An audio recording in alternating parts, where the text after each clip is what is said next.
Good morning, everyone. Welcome to Higher Moment Mastermind. I'm Shira Litzar, happy to be a co-host, along with my colleagues Bryn Schellinger and Alki Thompson.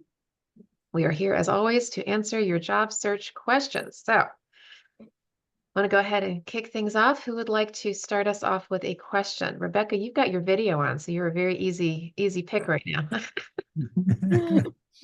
I'm happy to go first. I guess I have a sort of a two-part question related to interviewing sort of further down the line. So at the risk of jinxing things, I have my fingers crossed, I'm gonna spit 3 times, whatever. But I'm at the point where I'm waiting to find out if I got a third interview. Yeah. The first one was a one-way interview, which I'd never done that before. That was very interesting. A one-way interview? What do you mean? Oh, Oh, you mean like you did? Oh, you mean like you recorded yourself? yes, Yeah. Yeah. yes. So yeah, that seems to be more and more Yeah. popular these days. So I did that, and then I met with the hiring manager, and so I'm waiting to hear. So I guess my first question is, do you what do you think about following up after a certain amount of time has gone by? I did send a thank you email to the person I interviewed with right away. But of course, I keep thinking about it and like things I could have said or whatever. Yeah. So I'm wondering if you think it's appropriate to send another email if I don't hear anything for a while. Yeah, so there's no need, first of all. So please know that from the employer's perspective, I mean, not to use the old don't call us, we'll call you, but in reality, that's in their mind, meaning you're under consideration. If you are their top candidate, Rebecca, they will track you down. They will send a carrier pigeon to your home. They will find you. So there's no need. Most candidates do that out of a sense of like impatience or like it's a nervousness, right? Like, oh, I just need to know. The reality is things are going on behind the scenes. You never know, right? They've got candidates, things are changing, people are on vacation, especially right now. Stuff's happening, but you Mm. are in the mix. They're not going to forget about you. If you are a person that is a top contender, you are in the mix. Now, that doesn't necessarily mean they're going to be following up with you in a week and a half and say, oh, just letting you know, no news, but you're still in the mix. They're not going to do that. You're just going to be in the mix, just like in your side. You've got other opportunities. You're not going to Mm. keep letting them know, hey, I've got other opportunities, right? It's the exact same Right. thing. You've got opportunities, they've got candidates. And when one of you has a status report that's meaningful, you'll reach out to the other person. Does that Mhm. make sense? So there's no real need to per se. Now, if they said to you, hey, we'll let you know in 2 weeks, and 4 weeks have passed, I mean, you could touch base and say, hey, just reiterating my interest just for their sake so they know you're still in the mix.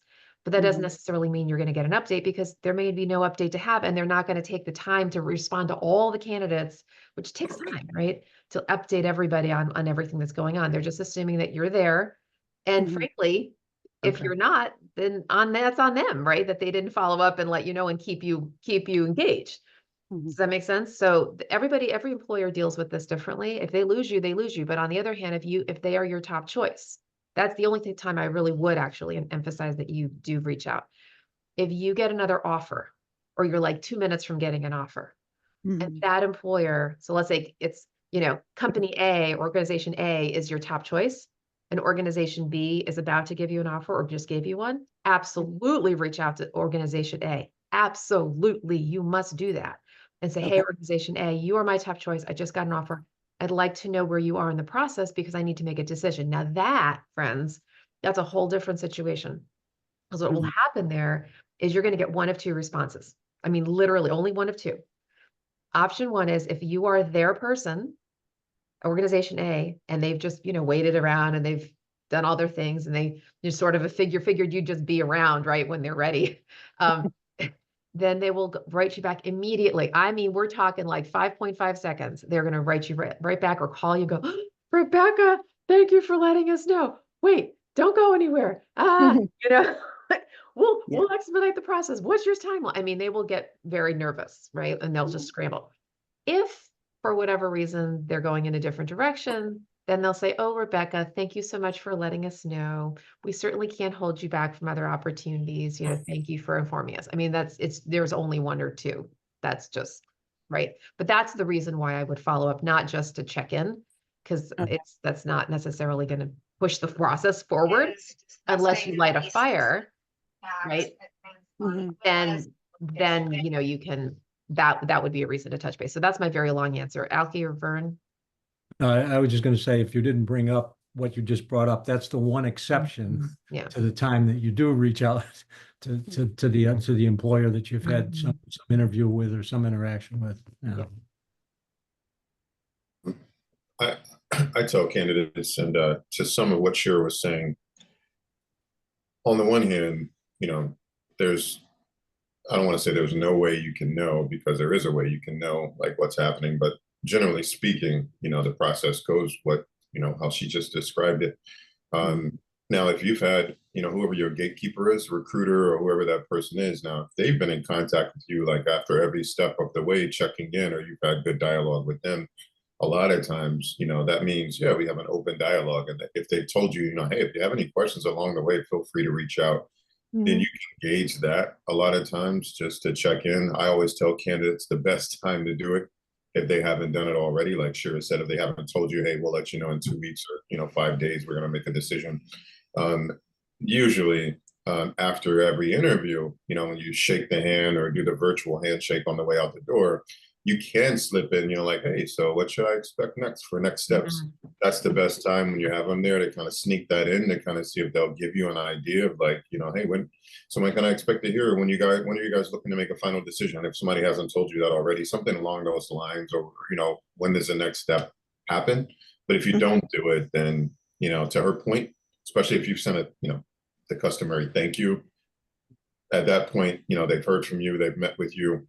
And again, unless you have a gatekeeper, and if you do, I would say, yeah, feel free to check in with that person. One other way to do it sometimes too is if you have that kind of ongoing with the recruiter or whoever the gatekeeper is, or they follow up and they're like, yeah, I heard that, you had a good interview.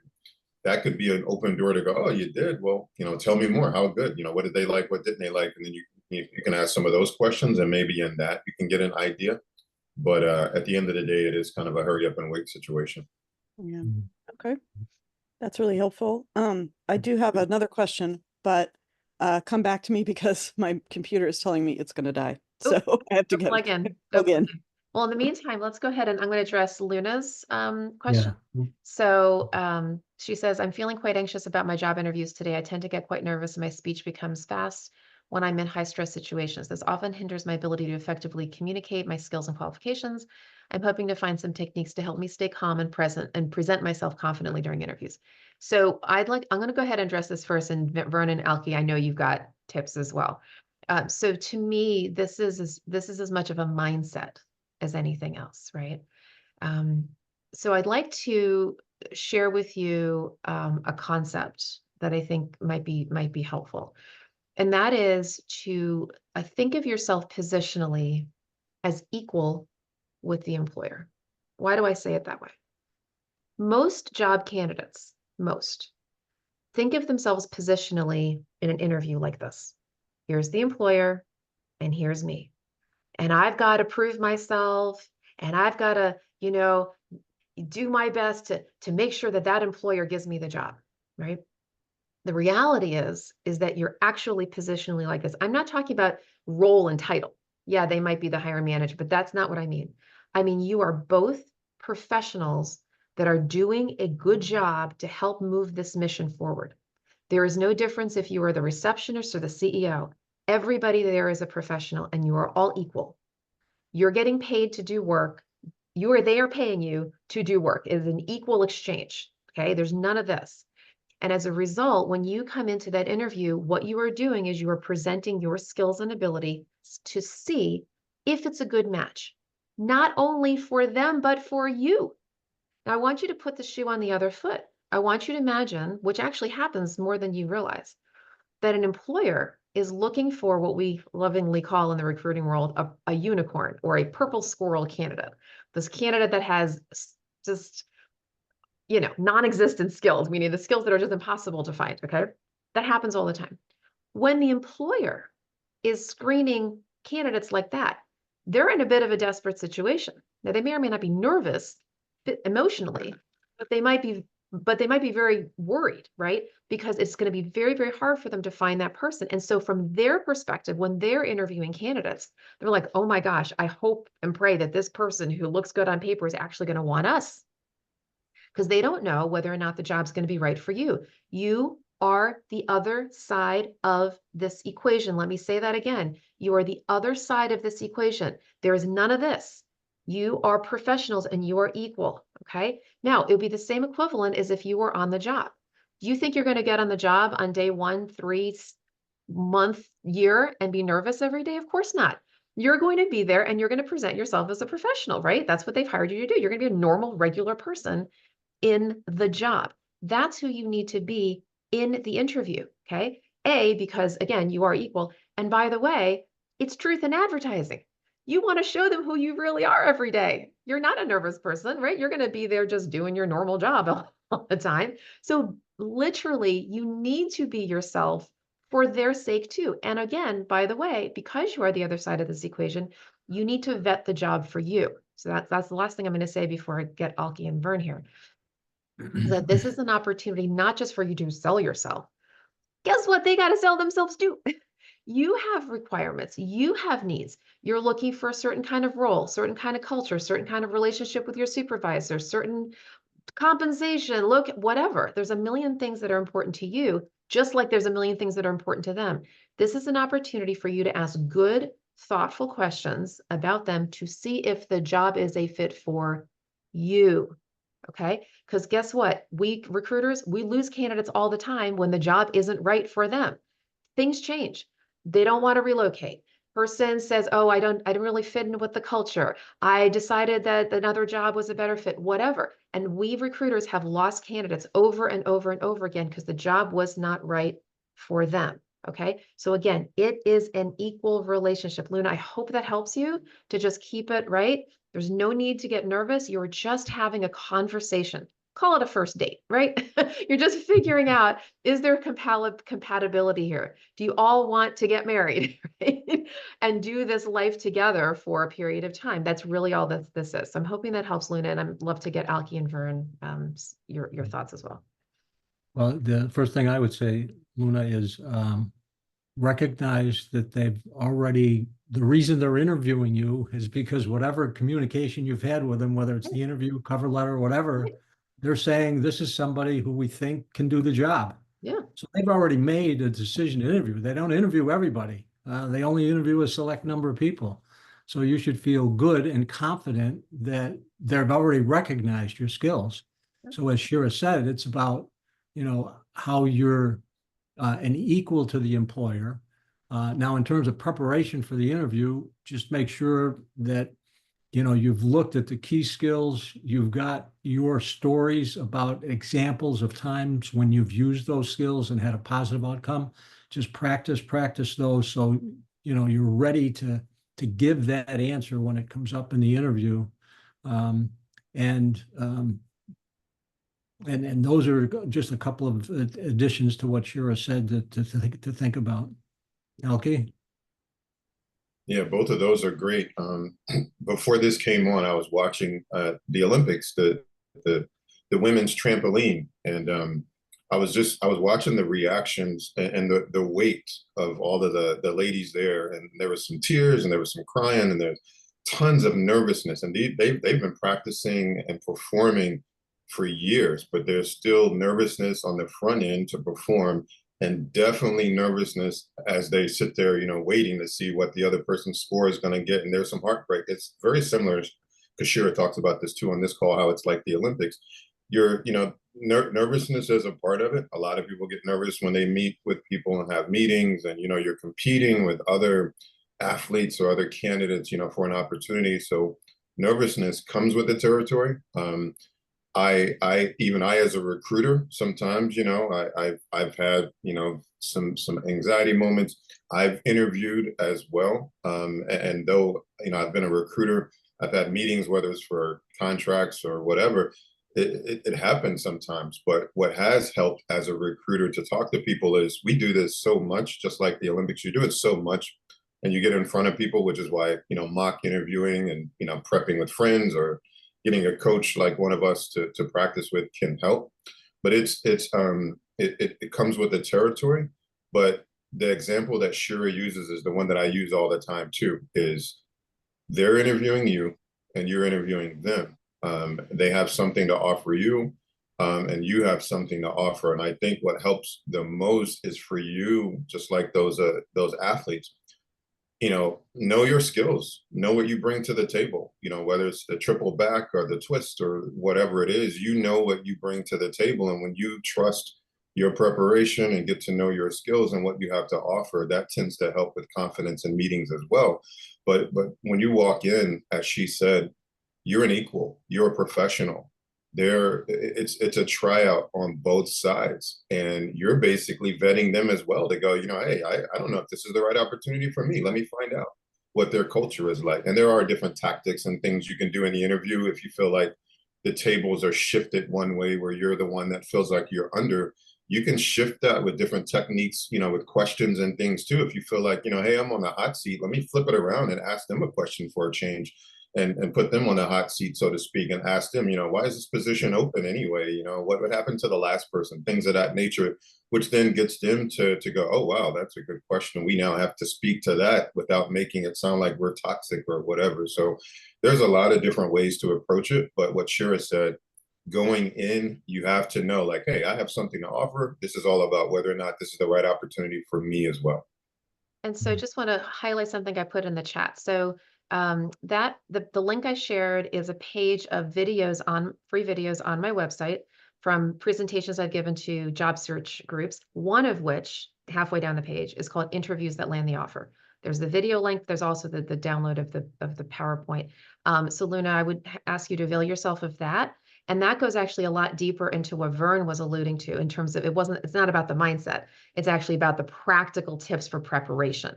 Okay, so how you want to do your research and really reviewing the job description and with their requirements and their goals and your competencies and accomplishment stories, blah, blah, blah, blah, blah. Like that's it's an hour and a half presentation, frankly.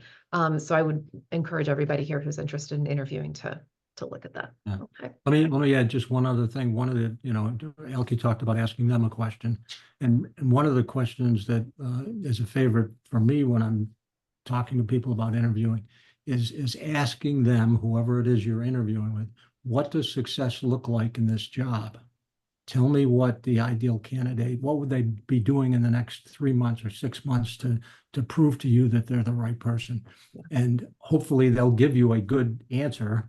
Sometimes that question catches them by surprise. Yeah. They don't know what to say. But if they give you a good answer, then just think about how your skills and your experience match what they've just said. And you feed it right back to them, and you give them an example of how you've used your skills doing exactly what they just said was, success in the position. And to that point also, you may want to ask them this question. Most people don't think to ask it this way, but to ask them what the ideal hire is for this role. I'm going to say that again. The ideal hire, that's actually recruiter speak, okay? So the ideal hire is this composite kind of person that has to do with a combination of skills and experience and culture fit and all these different things. If you reframe it that way, that actually will help you speak into whatever they're actually looking for. And one thing I want to call to your attention, and this is top of mind because I'm actually doing a search right now where this is becoming more clear, like as I get resumes. Analyze the qualification section. Do not gloss over it. I'm being slow and clear about this because it is very, very important. Most job seekers do not really read the qualifications. Part of that is because we as human beings, we want to see what we want to see, right? We'll look at the qualifications and we'll look at the 7th bullet that says, hey, we want a team player. Like, I'm a team player. Look at the first 2 to 3 bullets in the qualifications. Those are actually what they're vetting you on from a resume perspective, not let alone in an interview, where they say, we're looking for this industry experience or years of experience doing XYZ profession or whatever. Yeah, before you go win for gold, you first have to qualify. So right now, it's a perfect example. I was very, very clear because my client was super clear with me. I'm doing a search right now. And in the first bullet, we said we were looking for a certain kind of industry experience. And I'm going to get specific. One or more of you on this call actually will understand what I'm about to say. Not everybody will, because it's a sectoral kind of thing. But I do searches mostly in the association world. Now, for those of you who know, there's a difference between trade associations and professional societies. Tangie's knowing and nodding her head, right? She understands. Okay, fine. My client was super crystal clear. We need trade association experience, not society, okay? Now, it's not the person that can't have society, but they have to have the trade experience. I was really, really clear. How many professional society people resumes do you think I got? A ton, because people weren't necessarily reading. I think people scan these days, not necessarily read. So I had to literally write the people back. I'm so sorry, right? Focus on the trade. My client was so clear about that. Now, we had a preference for sector, preferred transportation or construction sector, but that wasn't the requirement. The real requirement was the trade. I'm only mentioning that to you. I'm harping on this because oftentimes you're going to get screened out of opportunities if you're not really reading the qualifications. On top of which, once you're in the interview, you really need to go back over them and say, okay, what are they emphasizing here? Why are they emphasizing it? Really read through that posting. Now, there's a lot of color behind those bullets that you're not going to see necessarily on the front end, okay? You've got to ask them deeper questions. Tell me about not only, yes, the history of the position, where are we going here? Why is this role open right now? Like what are the outcomes that you're looking for? What's the state of the union right now with your organization, with your business model, your strategies, what's going on with your members, your constituents, your clients? What successes are you hoping that I will achieve for you in the next 12 months? And as you start to unpack it, the bullets are going to come alive. It's no longer just going to be wah. You're going to actually get some color around the role. And then you can speak into that from your experience and say, oh, okay, got it. Let me pull out an example from 3 years ago where I did something that was completely related to what you're talking about. And I think I can help you advance your mission because of the work that I've done in the past. And you get very targeted. So make sure that your stories that you share are targeted to that role. They are not random stories. They're not just great accomplishment stories, because if they're just a great accomplishment story and it doesn't relate to the role, that's brand confusion. They're going to think, oh, she's telling me about that story because that's what she wants to do. I'll give you a quick example, then I'm going to pick on Vasu because you've got your hand up. Many years ago, I was doing an executive assistant search, and the client asked the candidate, so what's your greatest accomplishment? And this candidate very innocently shared this amazing story of this conference, the big conference that she had planned. Oh, gorgeous, lovely story. They made the employer think that this person wanted to be a meeting planner, not an executive assistant. She didn't get the job because the accomplishment story she gave, the one that made her heart sing, was all about conferences and not about being an executive assistant. And so you've got to be very, very careful to only pull out the stories that are directly related to that job and put all the rest of them away. The analogy that I give is like arrows in a quiver. Okay, you got the quiver over your shoulder. It's got a bunch of arrows. Before that interview, you select which arrows, and namely which accomplishment stories you're putting in that quiver, so that whatever questions they ask you, you can pull the right one out and hit the target. Okay, be selective. All right, Vasu and then Tammy. Oh, hi, Sheila. Good morning. Good morning, because I'm in California, 6 o'clock. Oh, my goodness, bless you. Yeah, I really want to. Sorry for being an East Coaster here and setting this at an East Coast time. No, this is perfect. I wake up early anyways, and I used to go to work at 5:30, so I'm good. I'm good for you giving this time. So I have a couple of questions. One is, I really like that I need to ask what's the ideal hire for this role and why why is it open, not someone was let go. But so my question is, do you have kind of a list of questions, and how do you memorize them? Or how do you? Well, first of all, here's the beauty of interviews these days. I don't know, Vasu, where you are in California, what kind of job you're looking for. Most initial meetings are virtual. Okay, most Yes, it most is times they- virtual. right. So virtual, let me give everybody a quick little tip. Okay. I don't know if you all know that you can do this, but whether it's Zoom or Teams, it doesn't matter. And you can try this right now if you've never done this before, right here on this call. Go to the top of your Zoom screen and hit the minimize button. Everybody do that. If you have never done this before, hit the minimize button. And it's going to turn me in this case into a little box. I want you to push that box right underneath your video cam. And when you Minimize do it. that, you're just hit the minimize button, top right corner, not the X, the one to the left of it, the minimize. Uh-huh. It's going to turn me into a little box, push me over to underneath your video. Camera. Now, here's what happens. Two wonderful things happen. Number one, it makes you look like, it'll seem like you're looking at me directly. It's going to look like we're making eye contact. And number two, the beautiful piece, which is going to address your question, suddenly it opens up the rest of your computer. You can have your Word doc open. You can have the website open. You can have your resume open. You can flip around. You have your questions right there. I do this all the time when I'm with my clients. I'll minimize the screen, and then I'm taking notes, or I'm talking, or I'm reading, or whatever. And doesn't make a difference because I'm looking at the person, because it looks like I'm looking at them, but I've got everything right there on my screen. That's the beauty of our post-COVID world. Pre-COVID, Okay. you had to sit there in a chair and you couldn't really read your notes. But here you can have it all aligned and just have your little tabs open and just click around as you need it. Okay, so I'm looking at you right now, right? Yeah, and so you have the rest of your computer available to you. You can bounce around and open documents and read and do whatever you need to do. Okay. That's a good one. Yeah. Yeah, every time I want to see everyone. The second one was, do you have kind of a list of questions and how do I practice them? Yeah, so I'm gonna go, since I've taken up a lot of This is, airtime here. this is Vernon, a government job and they're gonna have a panel interview. The oh, county job, they're gonna have a panel interview. that's different. Okay, And I so heard they usually have 5 or 6, but there were only 2 in the So calendar. just to before I let Vernalki go, I'm so glad you mentioned government.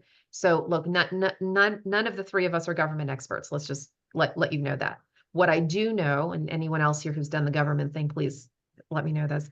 My understanding generally is that, to your point about the panel interview, almost 100% of the time, it is going to be a panel.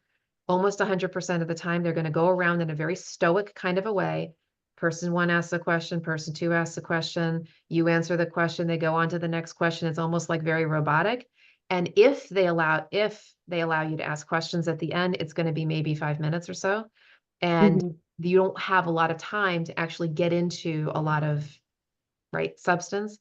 Right. So you won't be able to frankly bring a lot of questions to that meeting. It's not really a conversation. It's just QA. Right. So if you are going to ask any questions, I would, I would ask them more about mission related questions around what the goals are of this division, what they're hoping to accomplish, in this division right now, and how they hope that this role is going to make an impact. Are there certain kinds of skills and abilities you need to highlight in order to effectuate that mission? Are there Okay. any? I should ask them, right? Yeah, Okay. yeah. If you have time, they may not even give you much time. Are there certain kind of constituents that you're going to need to be engaging with internally, externally? What kind of challenges might you be facing in the first 30, 60, 90 days? Those kinds of questions. You won't be able to necessarily get into deep questions like you may in a different interview. It's going to be probably a little more staccato. But those are some of the things that I would think of. So Alki or Vern, if you have any color, feel free. Yeah, if you have, do you have kind of a list of those questions? There were a list of 60 questions, and Luna, I can send them to you. Yeah, But I don't have a list. I'm sorry. I mean, I know that there are interview books and articles, and if you can literally type in job search interview questions, you will get 5,000 articles. I'm not kidding. I mean, there's just so many. But I would, yeah, but but how do I be myself? you're not asking 5,000 questions. You're part of what you need to do, Vasu, is you need to be organic about this. This isn't Okay. really about just asking generic questions out of an interview, although you can have them at the ready. You need to be a very good listener in that interview as they are asking you questions, maybe as they're sharing a little bit about the role. You got to be a little bit quick thinking and go, oh, let me ask a follow-on question to that or that or that. Or maybe there is a generic question you've pulled that is going to be related, but you want to show them that you're present in the interview. You're not just reading off the listening. script, you're listening. Just like you were having a conversation. Have you ever sat down with a friend for coffee?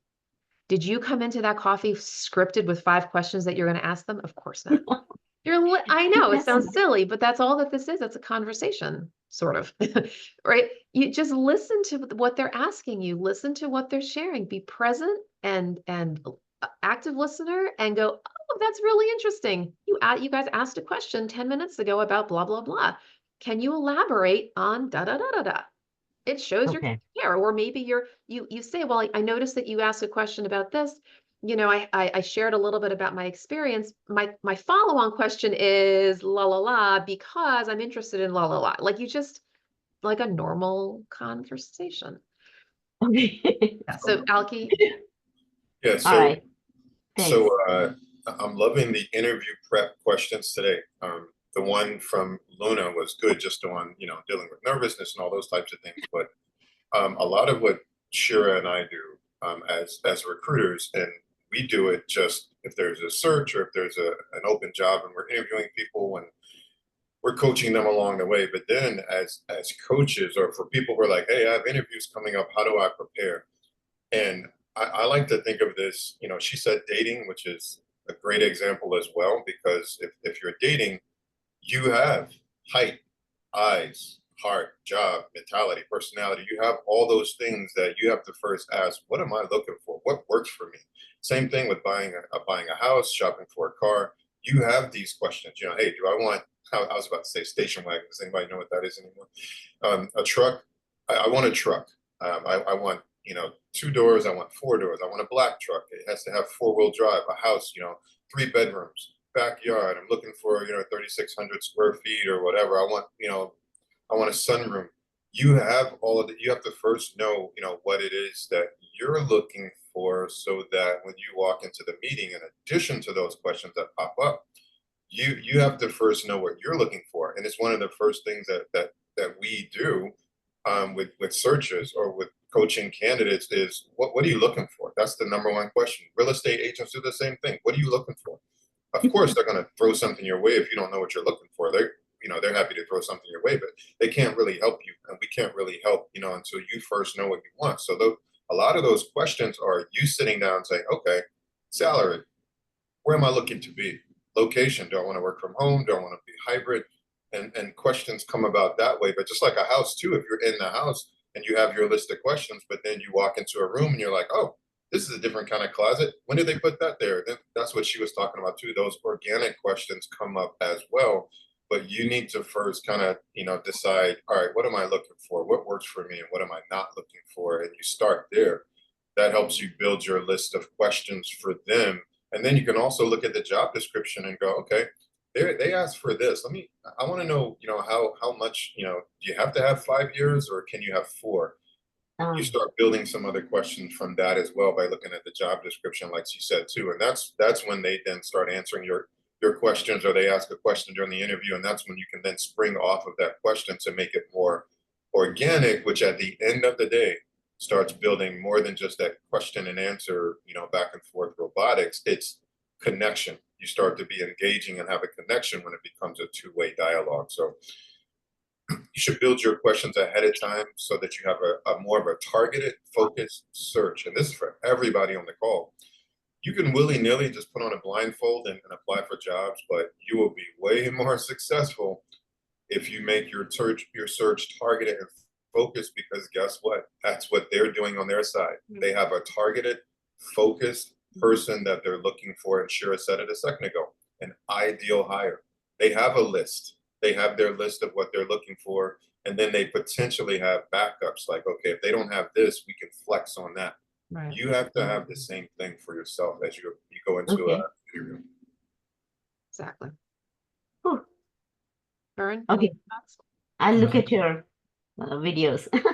Sure, absolutely. Thanks. You're welcome. Nothing Take to care, add. Nikki. Yeah. Tammy? Good morning. Could you share some best practices for selecting and preparing people to be a reference? Very interesting one. We haven't had I don't even know when we've had the reference call thing. Okay, all right, I'll jump in here, and I know we all have comments on this. Okay, so first of all, let's do it from the employer's perspective. Okay. The employer, first and foremost, ideally, is looking for former supervisors. Why? Because that's the person who's managed your work. They're going to be managing your work. They want to know other people who manage your work. That is their goal. Okay. So number one, just if you can, and I know there are extenuating circumstances where you can't always give your former supervisor. I know there's like 10 different things we could list as to why not, but if you are able to do supervisors, that's the first, and then that's easy. Okay. As far as preparing, and I'll go over the rest of the list, but as far as preparing, particularly your supervisor, by the time that usually by the time that the employer is checking references, you've already gone through 1, 2, maybe 3 levels of interviews. You have hopefully a good understanding of the role. You should be preparing that reference with that opportunity and say, look, I'm applying for ABC organization. The role is this. They're going to be expecting me to do that. I'd really like you to highlight my skills, my abilities, my accomplishments, my whatever, as it relates to this role. Because in the course of the interview, you say to your reference, look, they kept emphasizing skill X, Y, Z, or my background here, or the culture fit wherever. And your job is to say to the reference, please, just like in an interview, please speak to that. Please align my background and what you know of me to that opportunity. Secondarily, if the position you're hiring that they are hiring you for is a supervisory role where you are going to be managing other people, then sometimes they actually want direct reports. Okay, so you may want to think about direct reports that you've had. And same kind of thing. Now, of course, a direct report's going to give a different kind of interview, a reference than a supervisor. So same thing. You prepare them by saying, hey, look, I'm applying for this job. I'm going to be managing these kinds of people. I'd like for you to talk about my supervisory style. That's the main thing that they're looking for when they talk to direct report. Your leadership, your management, how you groom and mentor people, how you hold people accountable, all of these different things, the kind of culture that you fit. And then occasionally, then you would think about somebody else. Okay. So for example, it could be a vendor you've worked with or a board member that you've worked with. Maybe a colleague from another department that you've worked with. Some of those ancillary people on the outside could sort of round out your reference list. I would not go to them first because that's not as important. Those people aren't as important to the employer as the supervisor. And then again, potentially the direct report. So that's just my initial high level. Alki, Vern.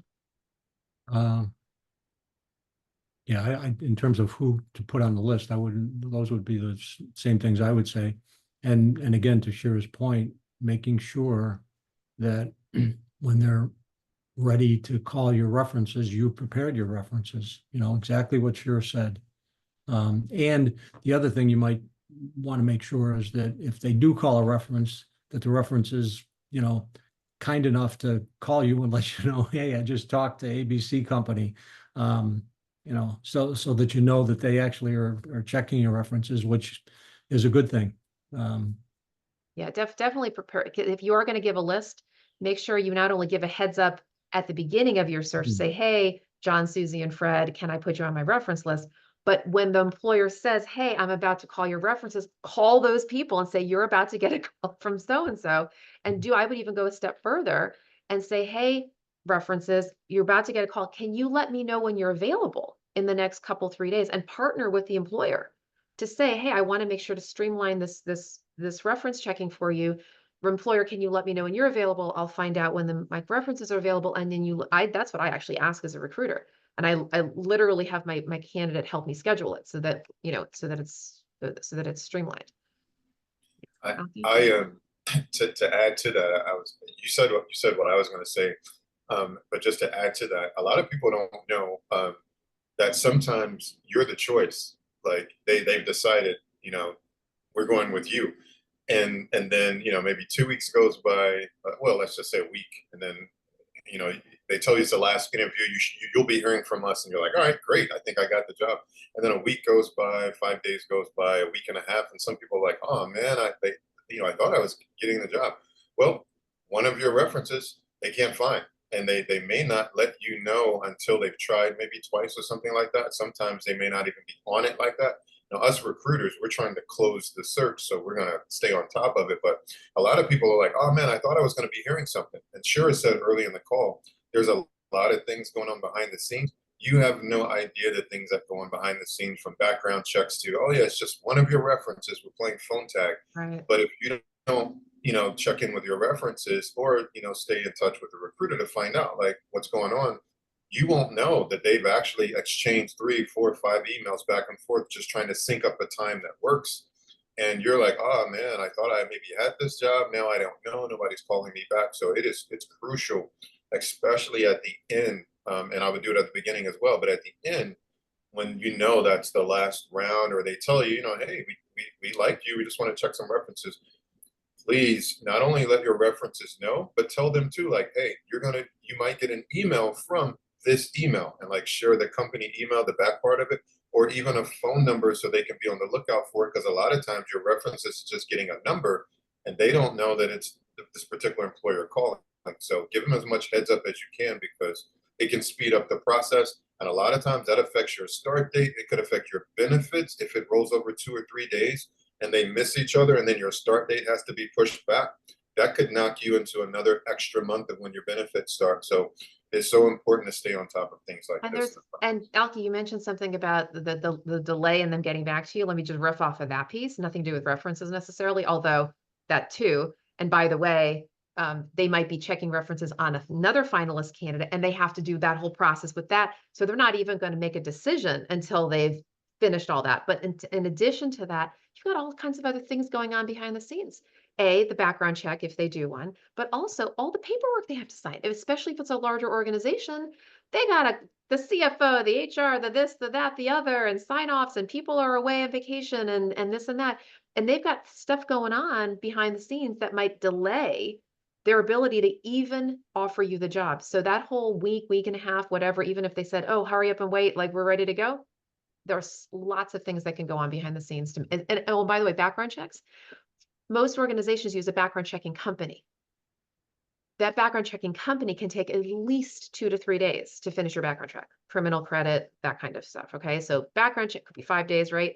Background checking, paperwork, references, vacations, right?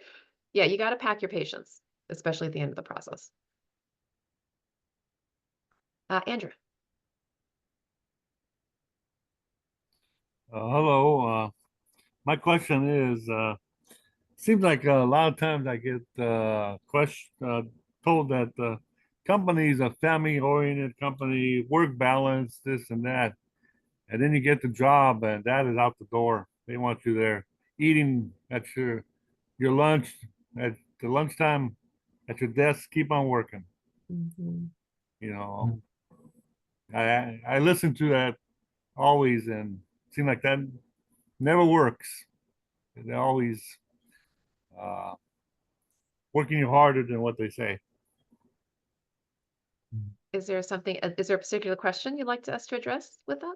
Yeah, how do I find out if it's true that there is? I would work actually balance ask, and, Andrew, I would actually ask that question and say, thank you, Mr. Employer, for sharing that you're family friendly. Let me share with you some other experiences I've had. I've had other employers, frankly, who've said that kind of thing, but when I get on the job, what ends up happening is I'm heads down and not really allowed to take a lunch break, and I'm asked to work 60 hours a week instead of 40. And I just want to kind of get a little bit more clarity around how family friendliness shows up in your workplace, right? Like, how much do you encourage people to take some breaks and to, keep the hours to a normal thing? Like, and then you're following up. That means you're pressing the issue a little bit.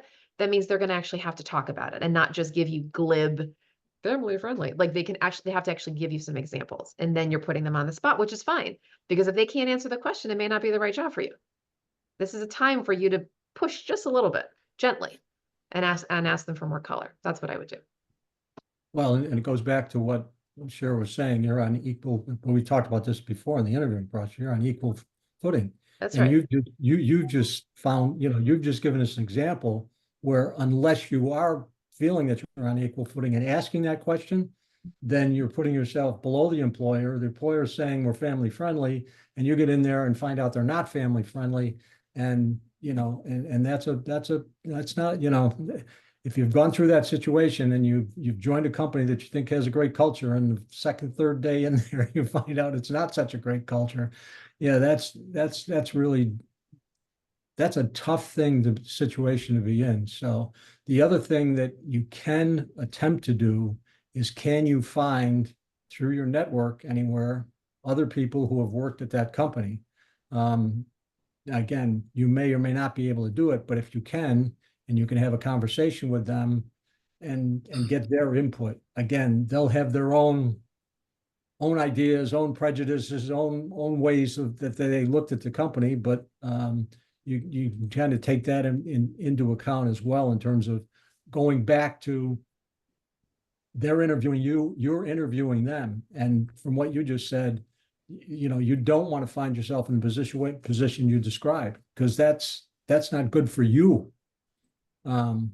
And I'll take it a step further, just to make a riff off of what Vern said about finding former employees. There is no reason why you couldn't ask that employer at the end, right? Hey, would it be okay if I interviewed with a couple of my future coworkers? Nothing wrong with that. In fact, there are employers who actually will embed that into the process. They'll have, some people will actually have you, interview with coworkers. I just did a search recently where the employer took herself out of it in the third level, and she goes, okay, I want my top couple of candidates to meet with the whole team without me, so they could talk about me, or they could talk about the culture, right? But if they don't offer that to you, no reason why you couldn't ask for that, Andrew, at the end, and say, I'd love to get a little better sense of the culture in here. And would it be okay if I interviewed with a couple of coworkers? If they say no, that might be a little bit of a flag. Okay. They might have something to hide. Might be a big flag. Yeah. It's funny because I was going to play the other side of the coin. But first, I will say too, number one, ask, as Shira said. And two, as Vern said, yeah, you've got your questions too. And if that's, one of the bigger things on your list, that's important to you. On the other side of the coin, to the thing that Shira said that I just laughed about is, yeah, there are some companies who welcome that, and they're like, oh man, we don't just put that on the description, like we live it, so yeah, we want you to talk to other people. There's some companies where you ask that in an interview and they're going to be like, what's wrong with this guy? What is he talking about? We need him here to work. What is he talking about? Family friendly.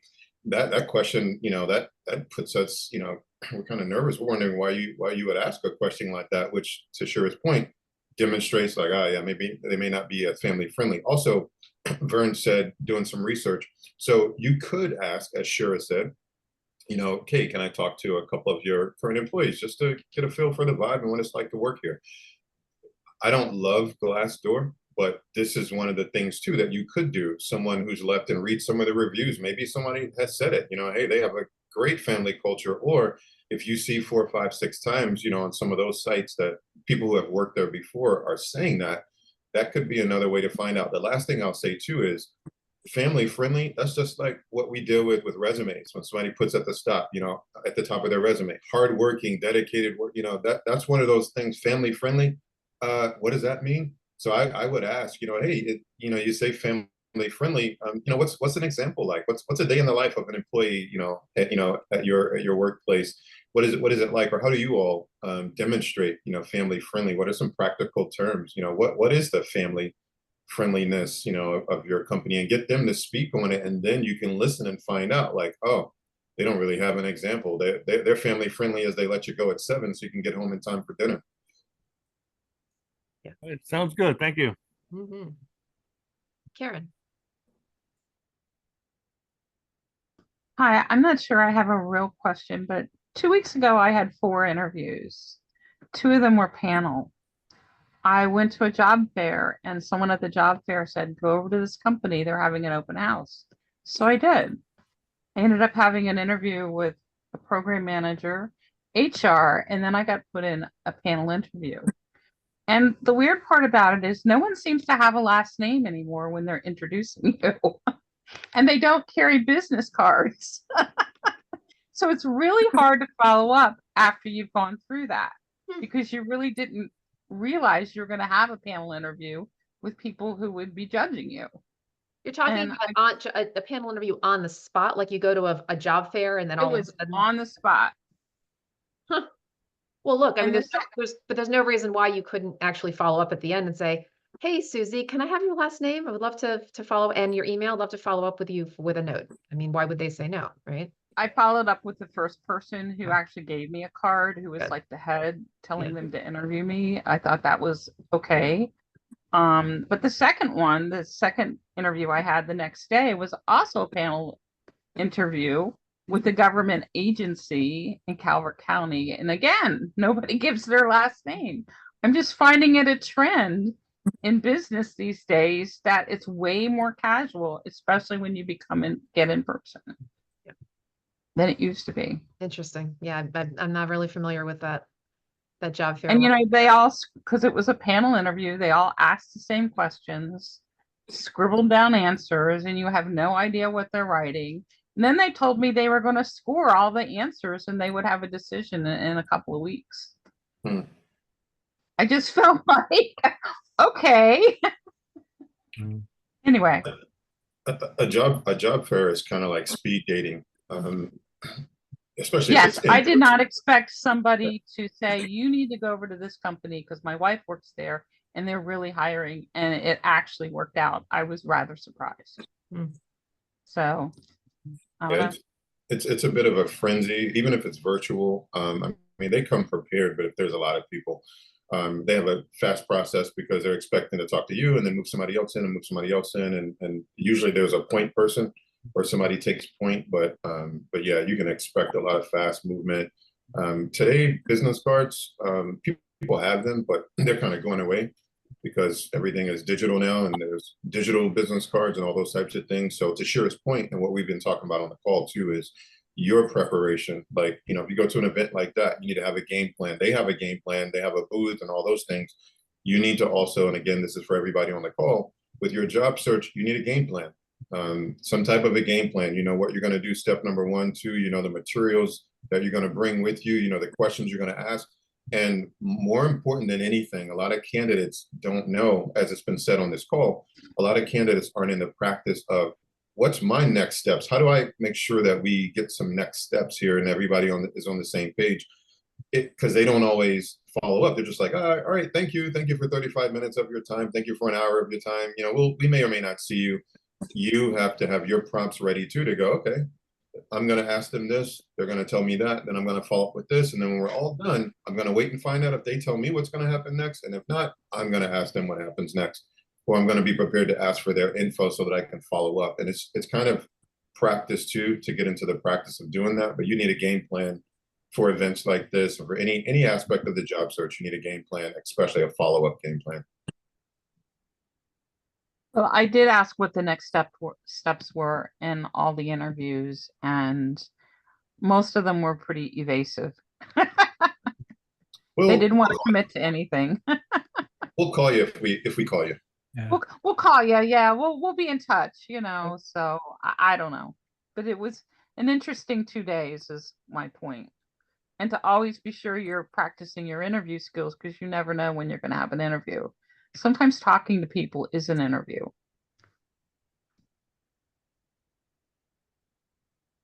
That was it. All right, Vasu. So I have a quick question. Is this what she was talking about? Is it a virtual job fair? And would you, Shira and Alki, recommend virtual job fairs? Mine were both in person. Sorry? My job fair was in person when Okay. I Thanks, Karen. So would you recommend the virtual job fairs? Because there's so many, and I mean, if it's a virtual job fair, you know, who are the employers that are going to be there? What are the jobs that they're interviewing for? If there's one that you think is a great match for you or something you're really interested in, then, you know, I would encourage you to, you know, go to a virtual job fair. So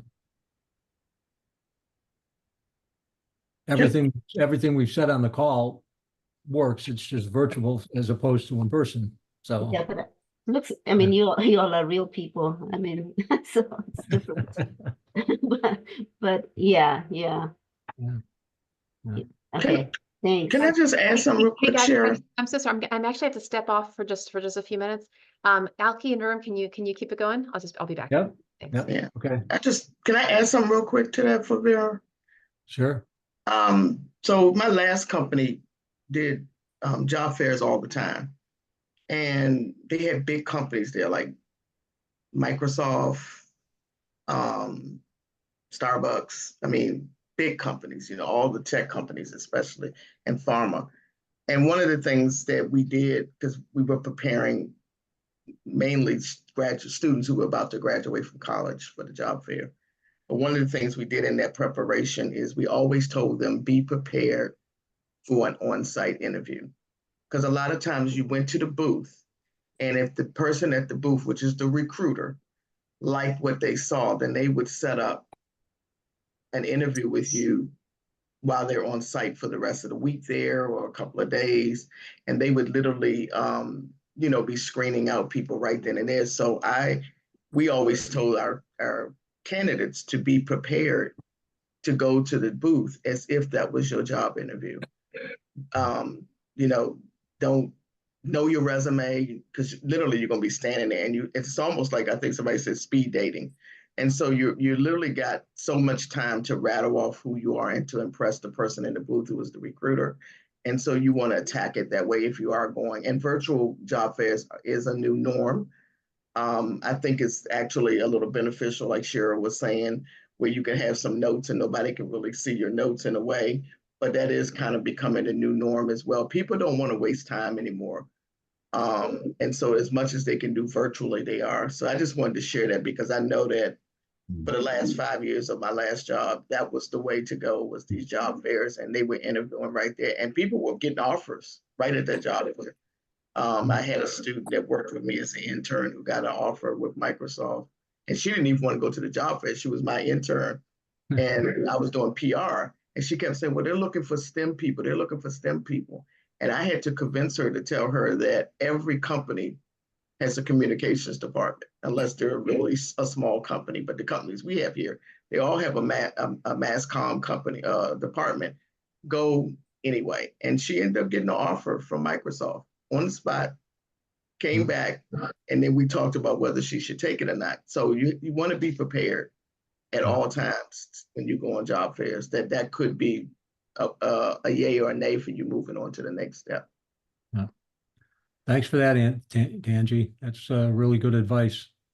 Rebecca, you got your hand up? Yeah. This is a follow-up to what I was asking earlier about interviews further along.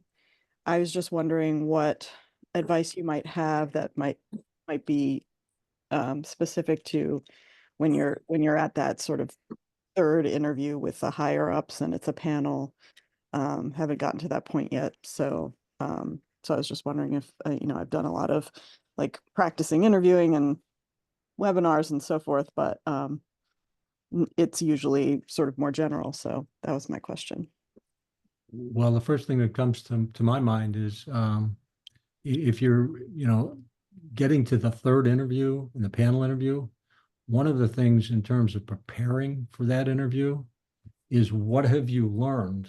I mean, you know a lot more about the company at that point than you did when you're first filling out an application or applying for it, right?